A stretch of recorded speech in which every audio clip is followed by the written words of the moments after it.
चालू कर दो। आप लोगों को दिख रही है स्क्रीन? नहीं, हाँ दिख रही है। हाँ चलिए,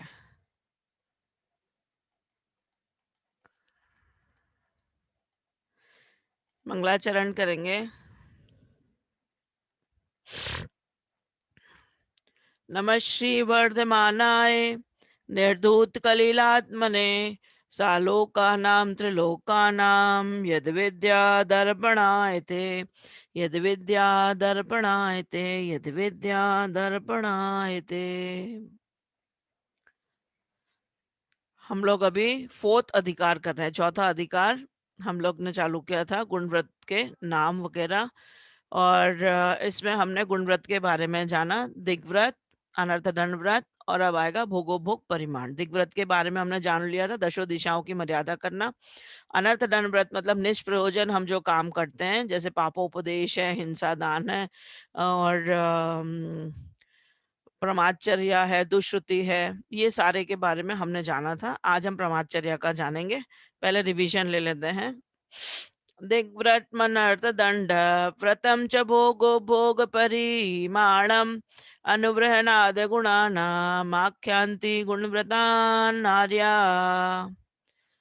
दिग्वलयं परिगणितं कृत्वा तोऽहं बहिर्नयास्यामि इति संकल्पो दिग्व्रत मामृत्यणुपापविनिवृत्तैः मकराकरसरिदट्वि गिरिजनपदयोजनानि मर्यादः प्राहुर्दिशां दशानां प्रतिसंहारे प्रसिद्धानि अब्धेर्बहिरणुपाप प्रतिविरते दिग्व्रतानि धारयतां पंचमहाव्रत परिणति मणुव्रतानि प्रपद्यन्ते प्रत्याख्यानतनुत्वान् मंदतराश्चरणमोहपरिणामः सत्त्वेन दुरवधारा महाव्रताय प्रकल्प्यन्ते पंचानां पापानां हिंसादीनां मनोवच कायै कृतकारितानुमोदैस्त्यागस्तु महाव्रतं महताम् ऊर्ध्वाधस्तातिर्यक् व्यतिपातः चेत्तवृद्धिरवधीनां विस्मरणं दिगवृत्तेरत्याशः पञ्चमन्यन्ते अभ्यन्तरं दिग्वधेर् रपार्थकेभ्य स पापयोगेभ्य वीरमन्मनार्थदण्ड व्रतं विदुर्वद्धराग्रण्यः पापोपदेश हिंसा दानपध्यानदुश्रुतिः पंच प्राहुर्प्रमादचर्या मनर्थदण्डानदण्डधराः तिर्यक्कलेशवणिज्या हिंसारंभ प्रलंबनादीनां कथा प्रसंग प्रसवः समर्तव्यः पापोपदेशः परशुकृपाण खनित्रज ज्वलनायुध शंगी शंखलादीनां वध हेतूनाम दानम हिंसा दानम ब्रुवन्ति बुधा बदबंदच्छेदादे द्वेषादागाच्परकलत्रादेः अध्यानमपध्यानं शासत जन शासने विशदः आरंभ संग साहस मिथ्यात्व द्वेष राग मद मद नहीं चेतः कलुष्यताम श्रुतिरवधिनाम दुश्रुतिर्भवति। हमने यहाँ तक कल पढ़ा था, शायद दुश्रुति तक के, है ना। ये हम इसके अनर्थदंड व्रत के भेद पढ़ रहे थे, पापोपदेश, हिंसा ध्यान, अपध्यान और दुश्रुति। हमने इनके बारे में कल जाना था। दुश्रुति किसे कहते हैं? खोटे शास्त्रों को पढ़ना सुनना, या आज के जमाने में हम देखें तो खोटी चीजों को देखना, कोई सीरियल वगैरह या कोई इंटरनेट पे फालतू चीजें देखना, ठीक है। अपध्यान में खोटा ध्यान करना। हाँ अच्छा जी, मेरे यार क्लियर नहीं आ रहा है, स्क्रीन में आप नहीं आ रहे, दिख नहीं रहे, तो मैं क्या करूं? सबको दिख रही हूँ, मैं बाकी सबको दिख रही हूँ जी मैम दिख रहे हो? बाकी सबको दिख रहे हो? हाँ, तो फिर Sarita you might be having any problem. तुम्हारे इसमें कोई प्रॉब्लम होंगी, प्लीज चेक कर लो एक मिनट, है ना। मेरे में प्रॉब्लम, क्या करूं? हाँ स्क्रीन को एक बार घुमा लो, जैसे अपन फोटो आगे बढ़ाते ना, ऐसा एक बार कर लो सरिता। चलो ठीक है, आगे करो। सुनाई आ रहा है? ओके सरिता चेक कर लो, ठीक है मैं स्टार्ट कर रही हूँ आगे। हाँ हम 80 नंबर वाला श्लोक लेंगे। क्षिति सलिल दहन पवना रम्भं विफलं वनस्पति छेदम शरणम सारणमपि च प्रमादचर्या प्रभाषन्ते। फिर से देखिए, क्षिति सलिल दहन पवना रम्भं विफलं वनस्पति छेदम शरणम सारणमपि च प्रमादचर्या प्रभाषन्ते। नहीं, ये अभी क्षिति सलिल दहन पवना रंभम विफलम वनस्पति छेदम शरणम सारणमपि च प्रमादचर्या प्रभाषन्ते।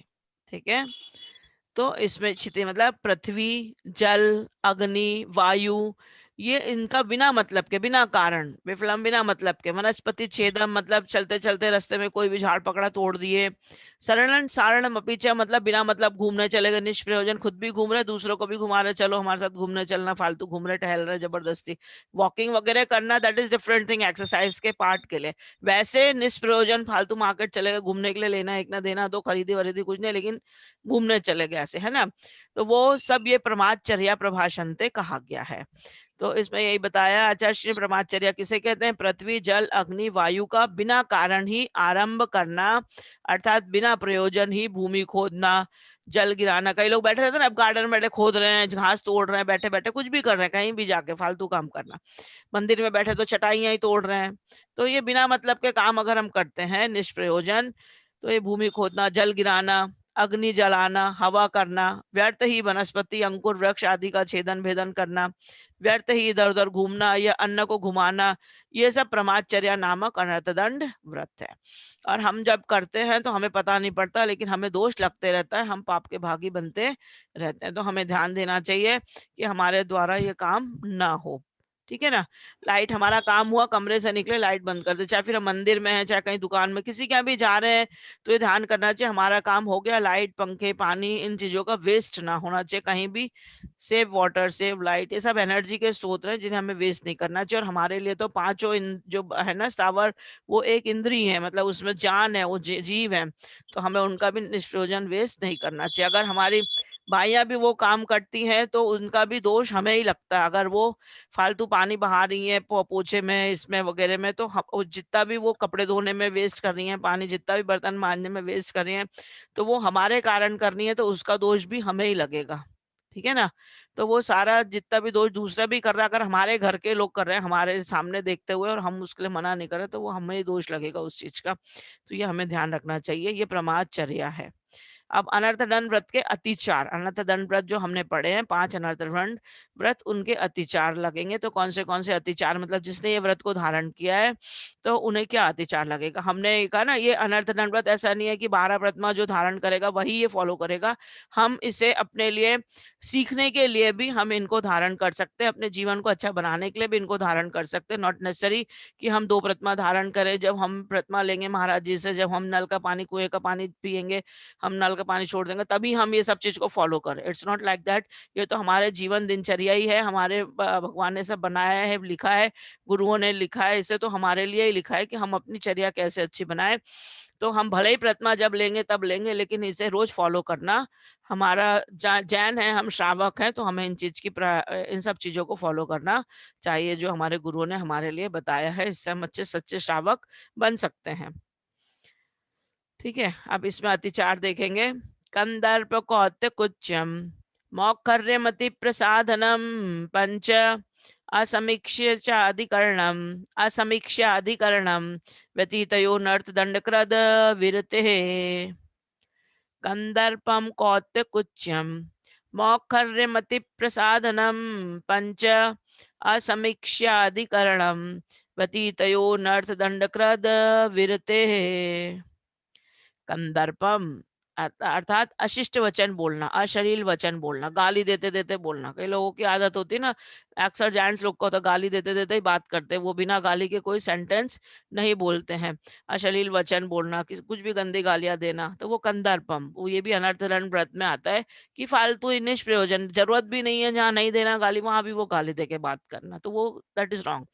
कौत्य कुच्चम, अब गाली देते देते एक्शन भी करना, आंख मुंह नाक टेढ़े करके बात करना, है ना, गाली देते देते हाथ मुंह के एक्शन भी करना। मौखर्य मतलब बकवास करना, फालतू की बकवास करना जिसका कोई मतलब नहीं है, तो बकवास करते रहना। अति प्रसादनम पंच, और काय की कुचेष्टा करना, करते हुए अश्लील वचन बोलना, घृष्टता सहित बकवास करना, बहुत बोलना, आवश्यकता से अधिक बोलना, ये सब इसका अनर्थरण व्रत के अतिचार में आता है। और अति प्रसादनम पंच मतलब जो भोग के सामान है उनका भी बहुत ज्यादा संग्रह करके रख लेना, ठीक है, ये भी अनर्थन व्रत में आता। अब असमीक्षाधिकरणम, बिना विचारे, इन कोई विचार नहीं करना, इनके बारे में सोचना ही नहीं, और बिना विचारे आप ये सब सारी चीजें इकट्ठे करते जाना। व्यतीतो नर्तदंड कृत विरते, इसे अनर्थ दंड व्रत के अतिचार कहते हैं, ठीक है। असमीक्षादि करना मतलब बिना विचारे इकट्ठे करते रहना चीजों को। कई लोगों को आदत होती है ना, कई कई सालों के इकट्ठे करने की चीजों की आदत होती है, मतलब कोई कार्ड का, कोई ग्रीटिंग कार्ड्स इकट्ठे करते रहता है, कोई शादियों के कार्ड 2500 साल के इकट्ठे हैं, किसी के पाउडर के डब्बे इकट्ठे, कोई चीज सेंट की बोतलें इकट्ठी हैं, खराब हो गए, खत्म हो गए, उसके बाद भी वो इकट्ठे कर करके रखते शो के लिए, या जो भी हॉबी होती कई लोगों को, चीजें कूड़ा करकट इकट्ठा करके रखने के लिए घर में, इतनी सारी पुरानी पुरानी चीजें आप देखेंगे। अब हम लोग देखते थे पिक्चर्स इसमें बताते टीवी वगैरह में कि 25 साल पहले बच्चों के कपड़े, इतने इतने से कपड़े, 25 साल के लड़के होंगे तो भी इतने कपड़े रखे घर में, तो क्यों रखे भाई, दे दो दान में, किसी को काम आएंगे ना। तो वो क्यों सेहत सेहत के क्यों रखना, इन चीजों का संग्रह क्यों करना, जो चीज हमें नहीं काम। अभी अब दिवाली की साफ सफाई होगी, हम लोग इतना सारा सामान निकाल के रखते हैं बाहर कि इनको इस साल अलग करना है, बाहर डालेंगे, ठीक है। और जब हमें जब हम साफ सफाई करके जब इसको फेंकने का टाइम आता है, उसमें से फिर चीजें उठा ले, अच्छा ये भी काम किए, अच्छा ये भी काम किए, अच्छा ये भी काम किए, फिर ये काम आ जाएगी। तो फिर वो इतना बड़ा सामान जो हमने फेंकने निकाले था उसमें से आधी चीजें फिर अंदर आ जाती हैं।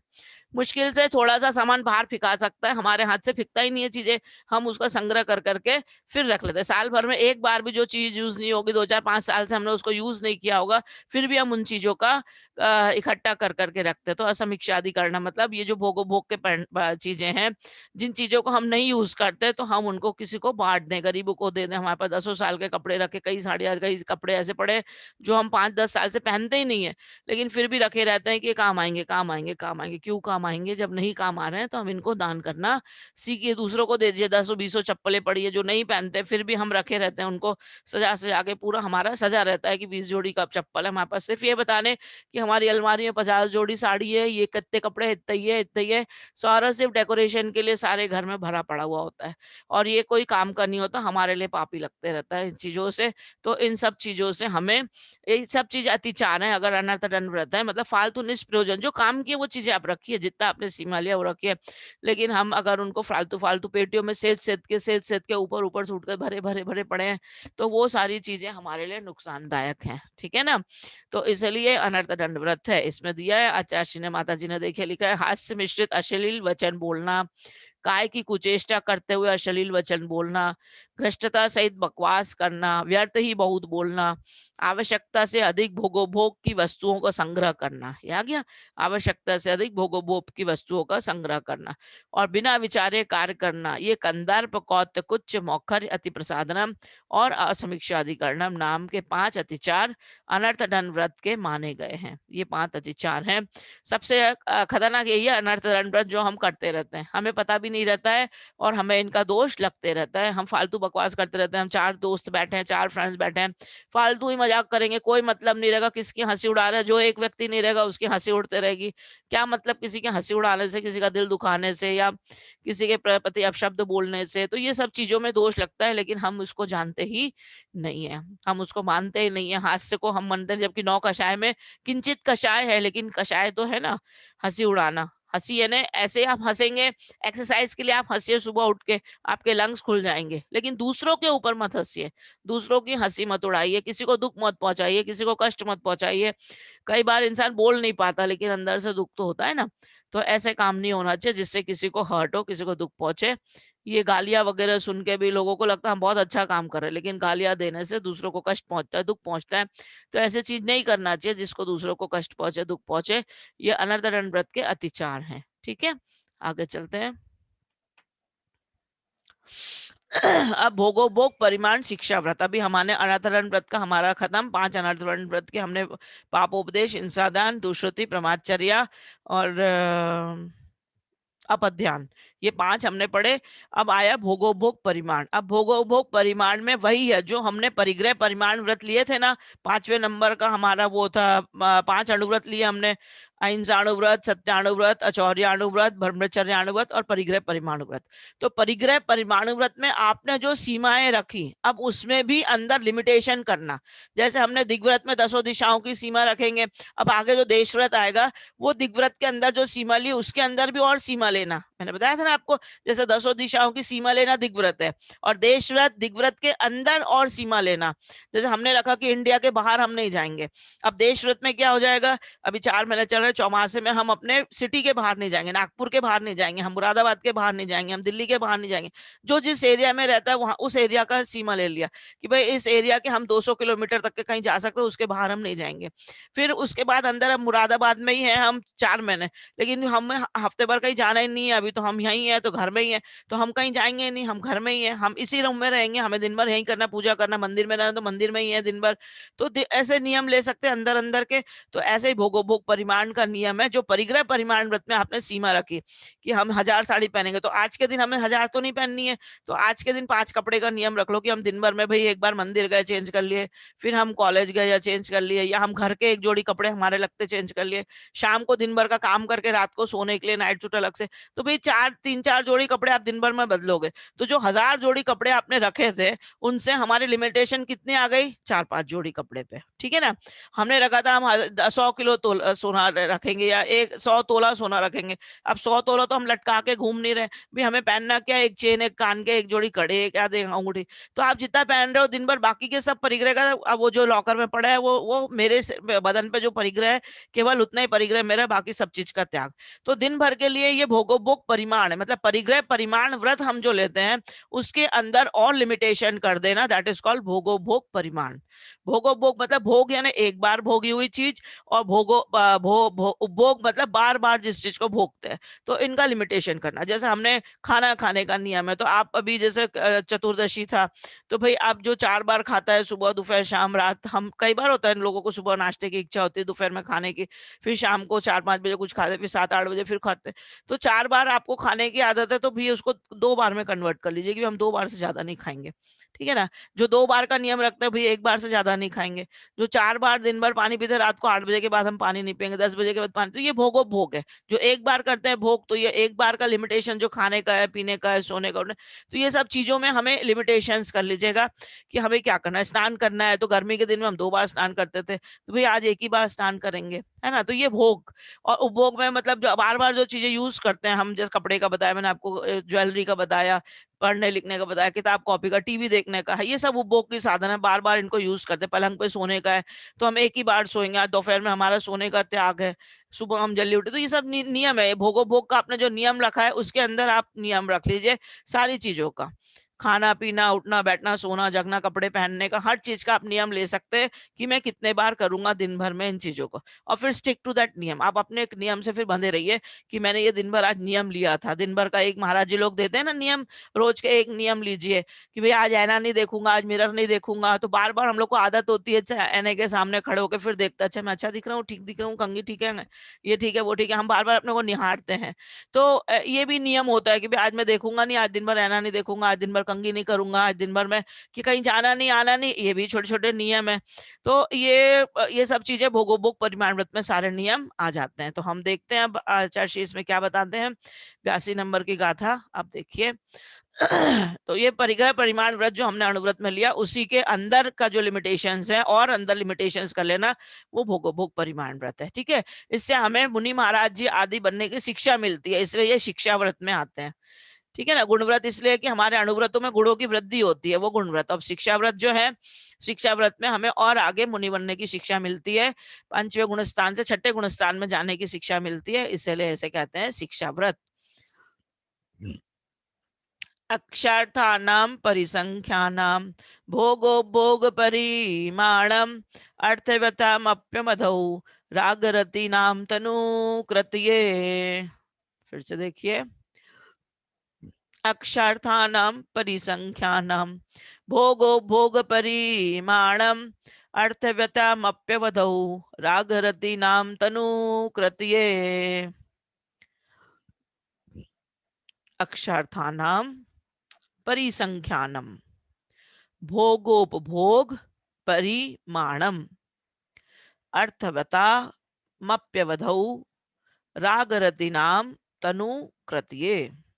ठीक है, मतलब परिग्रह परिमाण व्रत में जीवन भर के लिए जो हमने नियम लिए थे, देखो लिखा है ना इसमें, परिग्रह परिमाण व्रत के लिए जीवन भर के लिए जो हमने नियम लिए थे, किया था, राग आसक्ति को घटाने के लिए उसी के भीतर भी पंचेंद्रियों के विषयभूत, अक्ष मतलब इंद्री, पंचेंद्री अर्थान मतलब उसके इंद्रियों के विषयभूत, परिसंख्यानाम उनके लिए और लिमिटेशन करना, भोगो भोग परिमाण भोगो भोग की वस्तुओं में परिमाण करना और ज्यादा, अर्थवता मप्यवधौ राग रति नाम तनु कृत्य, राग द्वेष रहते है ना, पंचेंद्रिय के विषयभूत वस्तुओं का नियम करते रहना भोगो भोग परिमाण व्रत है। इस व्रत से प्रयोजन से अतिरिक्त वस्तुओं का त्याग हो जाता है। अतिरिक्त वस्तु मतलब जो हमने एक्स्ट्रा लिमिटेशन अपनी रखी है, अगर हम दिन भर के लिए उनको कम कर देते हैं तो एक्स्ट्रा लिमिटेशंस का हमें कम हो जाता है। ठीक है ना। तो ये है भोगोपभोग परिमाण व्रत का, शिक्षा व्रत का स्वरूप। ठीक है, समझ में आ गया आप लोगों को। परिग्रह परिमाण व्रत में जीवन भर के लिए जो नियम किया था, राग आसक्ति को घटाने के लिए, राग रति नाम तनुकृत्य मतलब राग को घटाने के लिए हम उसके भीतर भी पंचेंद्रियों के विषयभूत वस्तुओं का नियम करते रहना, भोगोपभोग परिमाण व्रत है। इस व्रत से प्रयोजन से अधिक वस्तुओं का त्याग हो जाता है। जो हमने ज्यादा एक्स्ट्रा बना के रखा अपना लिमिटेशन के लिए, वो दिन भर से हमें उसका भी पाप नहीं लगता, उसका भी त्याग हमारा हो जाता है। ठीक है, एक और ले ले। भुक्त्वा परिहातव्यो भोगो भुक्त्वा पुनश्च भोक्तव्यः उपभोगोशन वशना प्रभति पांचेन्द्रियो विषयः। देखिए, भुक्त्वा परिहातव्यो भोगो भुक्त्वा पुनश्च भोक्तव्यः उपभोगोशन वशन प्रभति पांचेन्द्रियो विषयः।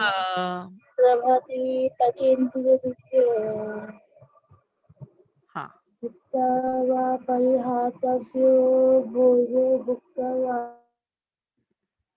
ठीक है, भुक्त्वा परिहातव्यो भोगो भुक्त्वा पुनश्च भोक्तव्यः उपभोगो षण्वशन प्रभति पांचेन्द्रियो विषयः। ठीक है, तो भुक्त्वा, इसमें डेफिनेशन बताइए, भोग किसे कहते हैं और उपभोग किसे कहते हैं। मैंने अभी आपको बताया था जिन चीजों को एक बार भोगते हैं। ठीक है, एक बार भोगा जाते हैं। हाँ, एक बार जिसको भोगते हैं उसे कहते हैं भोग, और जो बार बार भोगा और जिसे बार बार भोगा जाता है, ठीक है, जो बार बार भोगते हैं उसे कहते हैं उपभोग। ठीक है, तो ये उसमें डेफिनेशन दी है आचार्य ने कि भुक्ता परिहातव्यो भोगो भुक्त्वा पुनश्च भोक्तव्य, जो बार बार भोगा जाता है उसे उपभोगो कहते हैं। उसमें शन वशन प्रभति है, कपड़े आदि अलंकार खाने की चीजें वगैरह बार बार जो रखे रहते हैं हमारे, वो सब चीजें आ जाती है। पंचेंद्रियों के विषय जो होते हैं, पंचेंद्रियों के जो विषय होते हैं वो भोग में भी आते हैं और उपभोग में भी आते हैं। भोग में पंचेंद्रियों के विषय में क्या है, खाने की चीज, पीने की चीज, शरबत है, आप खाने में जितने भी व्यंजन करते हैं, आप 56 प्रकार के भोग आप खा लीजिए, वो सारे भोग में आ जाएंगे। जो हम खाते हैं एक बार, दोबारा हम उसको नहीं खा सकते। लड्डू है, पेड़ है, गुलाब जामुन है, खाना है, सब चीजें एक बार खाते हैं हम तो भोग में आएगा, क्योंकि हम वो खाने को अंदर डाल के फिर से निकाल के नहीं रख सकते, है ना। जैसे हमने गले में हार पहन लिया तो हम उतार के उसको रख सकते हैं, वो हमारा मंगलसूत्र है, कान के हैं, गले हैं, चूड़ी, हमारे आभूषण हम उतार के रख, कपड़े हम उतार के फिर से धो के दोबारा पहन सकते हैं, लेकिन खाने के वस्तु को खा के हम निकाल के नहीं रख सकते। वो एक ही बार लेंगे, पानी एक बार पी लिया तो वो अंदर चला गया, उसको निकाल के फिर नहीं रखना है। तो इसलिए एक बार जो हमने यूज कर लिया दैट इज कॉल्ड भोग, और जो बार बार पुनश्च भोग करते हैं उसका कहते हैं उपभोग। उसमें उपभोग में वसन वगैरह, बर्तन वगैरह, कपड़े वगैरह सब आ जाते हैं। ये पंचेंद्रियों के विषय हैं, ठीक है। तो जो एक बार भोग कर छोड़ दी जाती है वो भोग कहलाता है, और जो भोग कर पुनः भोगने में आती है वो उपभोग कहलाता है। जैसे भोजन, गंध आदि भोग है। हम स्प्रे वगैरह भी लगाते हैं तो बस एक बार यूज होता है वो स्प्रे, फिर उड़ जाते, फिर दोबारा यूज नहीं आता। तेल वगैरह भी आप लगाते हो, एक बार सिर में तेल लगा लिया तो दोबारा वो काम में नहीं आएगा, ठीक है। तो ये एक बार यूज करने की चीज है। और जो भोग और आदि है, भोग की वस्तु है, और वस्त्र आभूषण आदि उपभोग है, ठीक है। अब और एक लूं या क्वेश्चन आंसर कर लूं? एक और ले लीजिए। एक और ले लूं? हाँ मैंने लास्ट के 10 मिनट्स रह गए हैं। इजी है आज का तो। हाँ, आज का तो इजी है। अब भोग उपभोग के बारे में है ना? ले लीजिए मैम एक और। अच्छा ठीक है, हाँ चलिए। अब भोगो भोग परिमाण व्रत में क्या है वो देखिए। रसहति परिहरणार्थम छाद्रम पिशितम प्रमाद परिरत्ते मध्यम च वर्जनीयम जिन चरणौ शरणमुपयाते। अब इसमें मकार हमने जो पढ़े थे 3 मकार, उनका त्याग है। मध्य, मधु और मांस जो भोग में है वो एक बार जो खाते हैं उसमें क्या चीज खाना चाहिए, क्या चीज नहीं खाना चाहिए, उसके बारे में आचार्य ने बताया। त्रसति परिहरणार्थम छाद्रम पिशितम प्रमाद परिरत्ये मध्यम च वर्जनीयम जिन चरणौ शरणमुपयाते। त्रसहति परिहरणार्थम छाद्रम पिशितम प्रमाद परिहत्ये मध्यम च वर्जनीयम जिन चरणों शरण मुपयाते। ठीक है। तो मकार, मकार मतलब 3 मकार हमने पढ़े थे, मध्य, मास और मधु, इनका त्याग होना चाहिए। यानी भोग उपभोग में भी हमें कैसी चीजें लेनी चाहिए, तो भोग करने के लिए भी हमें बताया गया कि भक्ष और अभक्ष, भोग की 2 चीजें होती है, भक्ष और अभक्ष। भक्ष मतलब जो खाने योग्य है, अभक्ष मतलब जो खाने योग्य नहीं है ना। हमने पढ़ा है उसमें 5 प्रकार के अभक्ष होते हैं, त्रस्कारक अभक्ष, अनिष्टकारक अभक्ष, अनुपेक्ष भक्ष, और ये मतलब जो भी हमारे नुकसान वाले होते हैं, हमारे जो काम के नहीं है, जो हमें नहीं लेने चाहिए, उसमें मध्य, मास, मधु वगैरह भी है। तो ये त्रस जीवों की हिंसा जिसमें होती है, त्रस हति मतलब त्रस हिंसा, हिंसा मतलब प्राण जिसमें जाते हो, उनके परिहरणार्थम, उनके प्राण बचाने के लिए। छाद्रम पिशितम, छाद्रम मतलब मध्य, मास, पिशितम मतलब मास। प्रमाद परिहत्ते के लिए मध्यम मतलब शराब, ये मध्य, मधु और प्रमाद को हटाने के लिए शराब मध्यम। च वर्जनीयम, इनका वर्जन करना, इनको छोड़ना चाहिए। जिन चरणों शरण मुपयाते, अगर आपको जिन शासन में रहना है, जिन शासन की चरण में आप आ गए हैं, तो आपको सबसे पहले ध्यान रखना चाहिए हमें क्या खाना चाहिए और क्या नहीं खाना चाहिए। ठीक है। तो यही इसमें आचार्य ने बताया कि त्रस जीवों की हिंसा के परिहार हेतु मधु और मांस का त्याग सदा के लिए त्याग करना चाहिए, और तथा त्रस हिंसा और प्रमाद को दूर करने के लिए मदिरा को छोड़ देना चाहिए, है ना। त्रस हति परिहरणार्थी है, त्रस हति मतलब त्रस जीवों की हिंसा को बचाने के लिए मध्य का, मधु का और प्रमाद को भी हटाने के लिए मध्य का मतलब शराब का त्याग करना चाहिए। ठीक है। तो ये जिसने जिनेंद्र देव के चरणों की शरण ली है, उस श्रावक को जिनेंद्र देव की आज्ञा के अनुसार इन तीनों मकार का त्याग जीवन भर के लिए कर देना चाहिए। तो ये तीनों चीजों को, मध्य का, मधु का और मांस का त्याग, हम लोग तो वैसे ही नहीं लेते हैं, लेकिन नियम ले लेते हैं तो उसका पुण्य सातिशय बढ़ जाता है। और अगर नियम नहीं लिए, हाँ जी बोलिए। जैसे मान लीजिए दवाइयाँ आती है, जोशीना है, कुछ दवाइयाँ ऐसी जिसके अंदर शहद दिखता है और लेनी रहती है, तो उसमें भी दोष पड़ता है, इसमें हम क्या करें? हाँ, अगर आपने नियम लिया है कि हम नहीं लेंगे तो दोष लगेगा। अगर आपने नियम आचार्य से बोल के लिया है महाराज जी से कि दवाइयों की छूट, तो आप उसमें दवाइयों में जानबूझ के मत लीजिए, जैसे हमें नहीं पता है और आपको दवाइयां मिल रही हैं या ले रहे हैं, तो फिर वो आप आवश्यकता के अनुसार, कोई कई लोगों को ऐसी बीमारी होती है ना भाई, शुगर है, डायबिटीज है, हार्ट अटैक है, या कोई कोई थायराइड की प्रॉब्लम्स हैं, तो कोई चीज की दवाइयां ऐसी होती है जो आपको लेनी ही पड़ती है जीवन भर के लिए, है ना।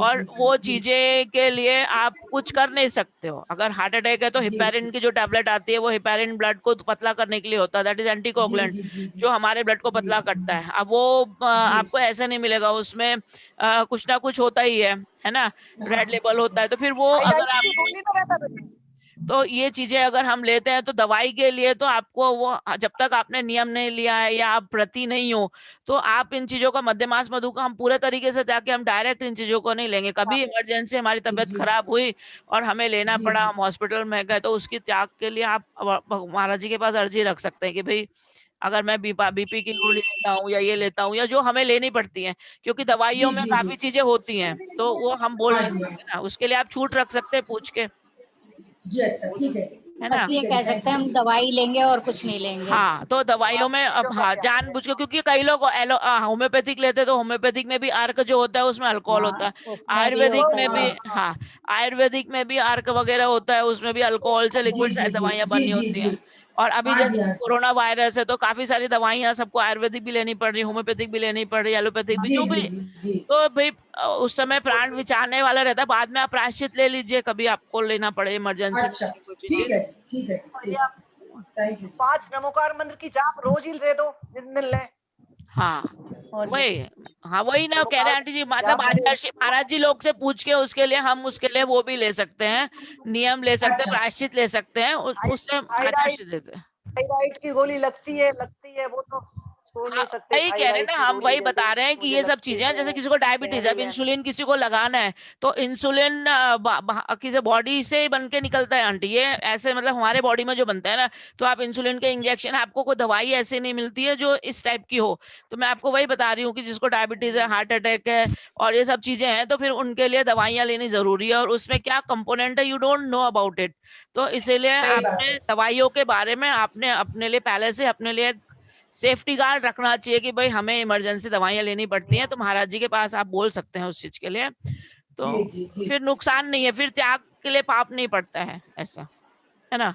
और ये जो दोष तो है, गमले में पौधे लगाते हैं, फिर उसकी कटिंग भी करते हैं, दवाई भी डालते हैं, तो उससे भी पाप लगता है क्या? देखो भाभी, लगता तो है, लेकिन अब वो आपके घर में गार्डन है और आपको उसकी देखरेख करनी है, बहुत बढ़ते जाएंगे तो वो कटिंग करानी पड़ती है ना।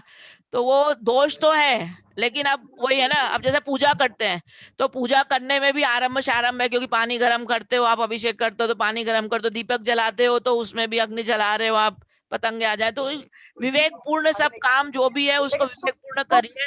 हाँ, शुभ कार्यों में है, मंदिर का काम है, वो शुभ कार्यों में है, लेकिन हम उनके लिए भी दोष के लिए, हाँ हम उनके लिए भी प्रायश्चित प्रतिक्रमण करते हैं ना। हम जो भी काम करते हैं, खाना बनाते हैं, अपने लिए भोजन करते हैं, उसमें भी अग्नि जलाते हैं, झाड़ू बुहारी करते हैं, उसमें भी जीवों की हिंसा होती है, तो वो हम उन जीवों की रक्षा के लिए भी और उनके लिए भी हम उनसे क्षमा याचना करते हो। तो दिन में प्रतिक्रमण तो करना ही चाहिए, प्रायश्चित तो लेना ही चाहिए, जो हमसे पाप लगता है, पाप तो लगेगा, हम लोग श्रावक है और जब तक के आप घर त्यागी नहीं हो, तब तक के आपसे सब चीजों में त्याग लगेगा। और हमारा सावर का जीव का त्याग नहीं है ना, हम लोग सब्जी बनाते हैं तो काटते ही हैं, सब्जी काटते हैं, फल फूल खाते ही है ना, सब चीजें बनाते हैं, मतलब सब्जी बनाने के लिए उसको काटने पड़ता है, पत्तियों को सब कुछ छीलना पड़ता है, धोना पड़ता है, तो वो क्या करोगे आप? तो स्वाध्याय के बाद प्रतिक्रमण कर लेते हैं।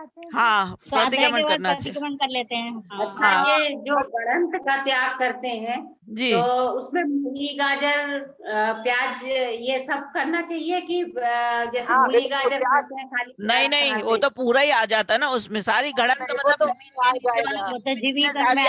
सारा जमीकंद में आ जाएगा। लेकिन बस यही है, हाँ महाराज जी लोग ये कहते हैं कि उसमें 2 चीज का छूट है, जो मतलब जमीकंद में, एक तो मूंगफली है, आचार्य जी महाराज जी ने बताया थे, सुधा सागर महाराज जी ने, क्योंकि मूंगफली हम लेते हैं उसके ऊपर एक कोटिंग होती है, मूंगफली हम डायरेक्ट नहीं लेते ना, तो मूंगफली के अंदर होता है, मूंगफली के ऊपर एक कोटिंग होती है, जो छिलका हम अलग कर देते हैं, उसके अंदर के हम सीड्स को खाते हैं, तो मूंगफली भी गलत है, लेकिन वो हम कोटिंग नहीं खाते जी वो। और जो हल्दी है वो भी अंदर अदरक भी किस होता है, खाते हैं? हाँ, तो कच्चे हल्दी नहीं खाते हैं, वो जब सूख सूखा के जाती खाते है तो वो लकड़ी के माफिक हो अदरक खा जाती लेते है। हैं। खाते हैं। वो सूखने के बाद में अदरक और में कोट हो जाती है ना, तो ये सूख जाती है, तो ये लकड़ी के जैसी हो हल्दी और जाती है। हाँ, हल्दी और अदरक। तो अर्चना जी कच्ची हल्दी इसका मतलब दोष है? हाँ, कच्ची हल्दी कच्ची नहीं हल्दी खाना का दोष चाहिए। है इसका? कच्ची हल्दी नहीं खाते हैं, सूखने के बाद हल्दी का कच्ची हल्दी नहीं चूर्ण खानी बना चाहिए। के खाते इसलिए। अच्छा अच्छा अब हाँ, अदरक को कच्ची भी हल्दी मूंगफली जैसे कई अदरक लोग को नहीं भी खाते, हाँ लेकिन खा लेनी चाहिए क्योंकि वो छिलके के अंदर होती है। हाँ, मूंगफली ले सकते हैं आप। सुधा सागर महाराज जी ने बताया था कि वो उसकी कवरिंग होती है, छिलके के अंदर होती है, इसलिए मूंगफली आप ले सकते हो। हम डायरेक्ट छिलके नहीं खा रहे ना, इसीलिए। और फूड में जाएंगे तो कच्ची मूंगफली नहीं खाना चाहिए। फिर कच्ची मूंगफली उसके जो दाने खाते निकाल हैं ना, लेते हैं आंटी, दाने सूख निकाल के जाए खाते, खाना, उबाल के दाने निकाल के खाते, उबाल के हम छिलके निकाल के। उबाल के। हाँ, 1-1.5 अर्चना बजे जिनवाणी स्तुति करेंगे। नहीं हाँ गुड़ मैडम जी गुड़ में भी मूंगफली तो वो नहीं है जावाणी जमीकन। जिमिका 1 मिनट जिनवाणी वाणी स्तुति कर लीजिए पहले। जावाणी के मैं ज्ञान से बनी हुई हूँ, शाम को आधा घंटा पढ़ाई। वाणी मस्तक नमो लेते हो ढोक सदा के से जिनवाणी भारती तो जब दिन रैन जो तेरी शरणागत जो तो आवे आ गए इससे क्या देव बजो जिनवाणी कल्याण देव दया धर्म पाले सदा, यही मोक्ष का पंथ। जिनवाणी माता की जय।